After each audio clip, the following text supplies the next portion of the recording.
हा आहे मायक्रोमॅजिकचा 5G GSM auto switch, ज्याद्वारे आपण मोबाईल थ्रू पंप चालू बंद करू शकतो. याच्यामध्ये 3 ऑप्शन आहेत.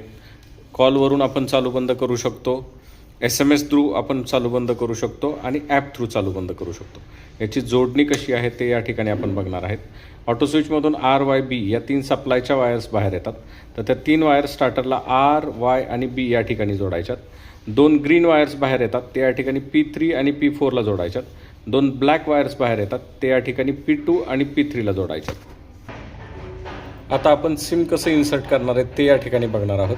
हे अशा रीतीने सिम घ्यायचं आहे आणि जिथं सिम लिहिलेलं आहे त्या ठिकाणी आपल्याला हे सिम इन्सर्ट करायचं आहे. सिम इन्सर्ट करण्यासाठी सिम स्लॉट आहे, या ठिकाणी सिम त्याच्यामध्ये इन्सर्ट करायचं आणि जस्ट प्रेस करायचं. अशा रीतीनं सिम आतमध्ये टाकता येतं. आपण बघितलं जोडणी RYBची कशी करायची आहे, त्यानंतर ग्रीन वायर्स कशा जोडायच्यात, ब्लॅक कशा जोडायच्यात आणि सिम कसं इन्सर्ट करायचं. आता आपण याचं फंक्शन कसं आहे ते बघणार आहोत. आता आपण या ठिकाणी कॉलद्वारे कशा पद्धतीनं पंप चालू बंद करता येतो, त्याची सेटिंग कशी करता येते आणि नंबर रजिस्टर कसा करता येतो ते बघणार आहोत. त्यासाठी आपण जे सिम कार्ड टाकलेलं आहे त्या नंबरला आपण या ठिकाणी कॉल करू.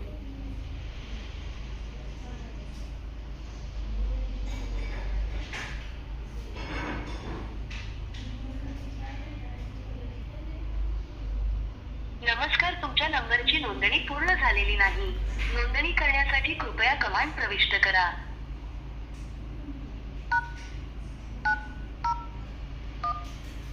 तुमचा नंबर नोंदवला गेला आहे.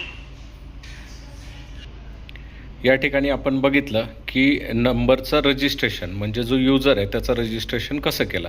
आता आपण बघणार आहोत की पंप चालू कसा करायचा. मी आता पुन्हा एकदा कॉल करतो त्या नंबरला. आता नंबर आपण नोंदवला 901 दाबून. आता पंप चालू करायचा. नमस्कार, कृपया कमांड एंटर करा. आता #111 दाबल्यानंतर पंप चालू होऊन जाईल. या ठिकाणी आपण बघितलं की स्टार्टर उचलला गेलेला आहे आणि मोबाईलने सांगितलं की पंप चालू झालेला आहे.